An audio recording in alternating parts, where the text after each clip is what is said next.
అంటే ఇక్కడ miss appropriation of funds అంటే నిధుల దుర్వినియోగం జరిగింది.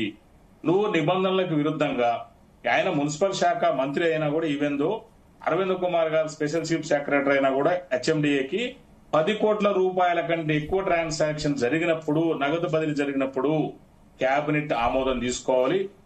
అదే విధంగా ఫైనాన్స్ డిపార్ట్మెంట్ నుంచి కూడా అనుమతి తీసుకోవాలి.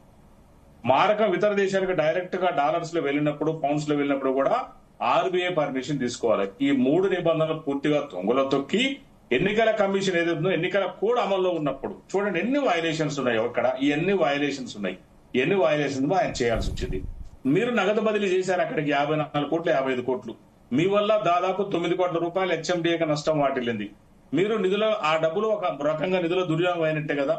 దానికి సంబంధించింది ఇప్పుడున్నటువంటి ప్రిన్సిపల్ సెక్రటరీ గారు దానకిషోర్ గారు ఇచ్చిన ఫిర్యాదు మేరకు ఎఫ్ఐఆర్ చేయడం జరిగింది. ఏసీబీ వాళ్ళు ఎఫ్ఐఆర్ చేసిన తర్వాత దాన్ని బేక్ చేసుకుని ఈడీ వాళ్ళు కూడా మళ్ళీ ఎఫ్ఐఆర్ చేసేవారు. ఇప్పుడు ఈడీ వాళ్ళే వీళ్ళకు నోటీసులు ముందు పంపించడం జరిగింది. సో దీని ప్రకారం చూస్తే అరెస్ట్ చేయొచ్చు. మేబీ వాళ్ళు జనరల్ గా ఎట్లుంటారంటే అధికారులు విచారణకు రమ్మంటారు, కూర్చోబెడతారు. నేను లాయర్ని కాబట్టి పోలీసులు రమ్మని ఊరినే విచారణ పిలుస్తారు, జనరల్ గా పిలిచి అట్లే కూర్చోబెడతారు. అంతేగాని అరెస్ట్ చేయడానికి రాదు పర్టికులర్ గా అన్నిట్లో కూడా. సో ఇది ఇంకోటి ఏంటంటే కాగ్నిజెన్స్ అంటే పట్టదగిన నేరము. ఇది అంటే నేరాలు కూడా 2 రకాలు ఉంటాయి. పట్టకూడ నేరాలు, పట్టదగిన నేరాలు, అరెస్ట్ చేసే నేరాలు, అరెస్ట్ చేసే నేరాలు కూడా. ఇది కాగ్నిజబుల్ అఫెన్స్ అంటే పట్టదగిన నేరము కాబట్టి ఆయన ఖచ్చితంగా ప్రాసిక్యూట్ చేయొచ్చు, తప్పేం లేదు. ఇలా యాజ్ ఏ అడ్వకేట్ చెప్తున్నారు ఇక్కడ. సో ఆయన మీరేమన్నారు, జయరామ్ గారు ఏమంటారంటే లాజిక్ ఎన్నో కోట్ల రూపాయలు అవినీతి జరిగింది కదా, కాళేశ్వరం లాంటి విద్యుత్ దానికి ఎన్నో జరిగినాయి కదా, దీన్ని ఎందుకు పట్టుకున్నారంటే ఎవరు ఇక్కడ కాంగ్రెస్ పార్టీ రేవంత్ రెడ్డో లేకపోతే సో అండ్ సో కాదు. ఇక్కడ డిపార్ట్మెంట్ విచారణ చేస్తుంది. లీగల్ గా ఉన్నటువంటి లీగల్లో ఫ్రేమ్ చేయాలి తప్ప తప్పెవరు చేసినా కూడా అదితో కేటీఆర్ ను పట్టుకోవడం లేదా ఇంకోనో పట్టుకోవాలని ఎవరికి ఇక్కడ ప్రత్యేకంగా ఏం లేదు. ఇక్కడ ఇలా మనం చూసాం కాళేశ్వరం ప్రాజెక్టు కూడా చాలా కులాంకుశంగా సమగ్రంగా విచారణ జరుగుతుంది. సో దాని ప్రకారం పోతున్నాం తప్ప ఇక్కడ ఎక్కడ కూడా వేరే రకంగా లేదు. సో దీంట్లో కూడా అదే జరుగుతుంది. ఇక్కడ ఆయన అరెస్ట్ చేయాలనో ఎవరికి ఉత్సుకత కానీ యాంగ్జైటీ కానీ ఎవరికి ఇక్కడ లేదు. కేటీఆర్ అరెస్ట్ గురించి ఎవరు ఆలోచించండి. ప్రభుత్వం కేసీఆర్ గారి గురించో లేదా కేటీఆర్ గారి గురించి కాకుండా మరి రేవంత్ రెడ్డి గారి సర్కార్ ప్రజలకు ఎట్లా న్యాయం చేయాలి, ఇచ్చిన హామీలను ఒక్కొక్కటికి ఎలా అమలు చేయాలి, బడ్జెట్ ని ఎలా అమలు చేయాలి, ఏదైతే రాబడి అంచనా ఆ రాబడిని ఎలా మార్గాలు పెంచుకోవాలి, ప్రజలకు ఎలా ప్రజోప కార్యక్రమాలు అభివృద్ధి సంక్షేమ జోడెడ్లాగా ముందుకు నడిపించాలో ఆలోచిస్తాం. కేటీఆర్ గారు మొన్నటిదాకా మేకపోతు గాంధీని ప్రదర్శించి ఇప్పుడేమో నాకేం కోట్ల సాక్షిగా అబద్దాలు మళ్ళీ అక్కడ. మరి అదేదో అక్కడ కూడా చెప్పొచ్చు కదా. విత్ ఇన్ 24 hours లో ఎఫ్ఐఆర్ కాల్ చేయాల్సిన అవసరం ఏముంది? కోర్టు అదే చెప్పింది. దీని తరఫున కూడా ఉంది కదా, దీంట్లో పట్టదగిన నేరం కాబట్టి ఎమ్మటే ఇమ్మీడియట్ గా క్వాష్ చేయాల్సిన అవసరం లేదు అన్నది. ఫస్ట్ ఈ నెల 30వ తారీఖు వరకు ఉంటే మళ్ళీ ఆయన నిన్న వెళ్ళి కోర్టుకు వెళ్తే మళ్ళీ ఒక రోజు పొడిగించి 31వ తారీఖు వరకు వచ్చింది. దాంట్లో కూడా ఆయన అరెస్ట్ చేయకపోయినా కూడా కేటీఆర్ గారిని విచారణ చేసుకోవడానికి కోర్టు పూర్తిగా పర్మిషన్ ఇచ్చింది. ఏసీబీ గానీ ఈడీ గానీ పూర్తిగా పర్మిషన్ తోటి వాళ్ళు చేసుకోవచ్చు. ఈడీ ఎందుకు ఎంటర్ అయింది? ఎన్ఫోర్స్మెంట్ డైరెక్టరేట్ ఏంటి సంబంధం? ఒక్క నిమిషం సార్, ఏంటికి సంబంధం అంటే నగదు బదిలీ జరిగింది, దీంట్లో ఏమైనా అవినీతి జరిగిందని తెలుసుకోవాల్సిన అవసరం కూడా వాళ్ళకు ఉంది. విదేశాలకు కూడా మారకం జరిగింది కదా, మరి ఆ చట్టాల ప్రకారం కూడా గమనించాల్సి వస్తుంది. కాబట్టి దాని ప్రకారం విచారణ జరుగుతుంది. ఖచ్చితంగా అరెస్ట్ చేసినా చేయొచ్చు. బీయింగ్ అడ్వకేట్ చెప్తాను, ఎందుకంటే ఏమీ చెప్పలేము.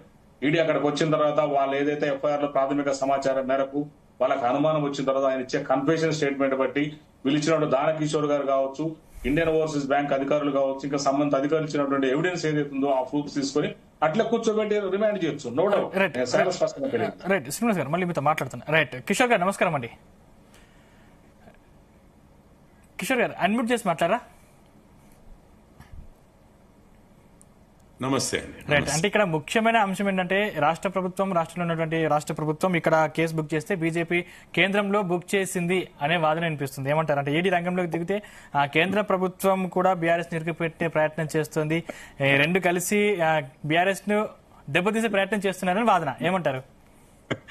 ముందుగా సందీప్ గారు మీకు, అట్లాగే మట్టి శ్రీనివాస్ రెడ్డి గారికి, డాక్టర్ జయరామ్ గారికి, మన జీటీవీ ప్రేక్షకులందరికీ నమస్కారం అండి. ఇప్పుడు ఒక ఫైనాన్షియల్ లావాదేవీల విషయంలో ఏదైనా కానీ ఒక కేసు ఫైల్ అయిందనుకోండి, ఏదైనా ఇన్వెస్టిగేటివ్ ఏజెన్సీ, అది ఏసీబీ కావచ్చు, సిబిఐ కావచ్చు, లేకపోతే ఇతరత్ర ఈవెన్ కస్టమ్స్ లాంటి వాళ్ళు ఫైల్ చేసినా కానీ ఒక ఎఫ్ఐఆర్ ఫైల్ అయిన తర్వాత ఆ ఎఫ్ఐఆర్లో ఇప్పుడు ఏదో మర్డర్ జరిగింది, ఎవరో ఇద్దరు కొట్టుకున్నారు అని అంటే అందులో ఆర్థిక లావాదేవీలు ఏమి లేనప్పుడు, ఆర్థిక లావాదేవీలు ఎస్పెషల్లీ అందులో బ్లాక్ మనీ ఇన్వాల్వ్ అయ్యి ఉందా, లేకపోతే నల్లధనాన్ని తెల్లగా కన్వర్ట్ చేయడానికి ఏదైనా ప్రయత్నం జరిగినా, అట్లాంటి వాటిలలో ఈ మనీ లాండరింగ్ యాక్ట్ ప్రకారం ఈడీ ఈసీఐఆర్ అని ఫైల్ చేయించండి.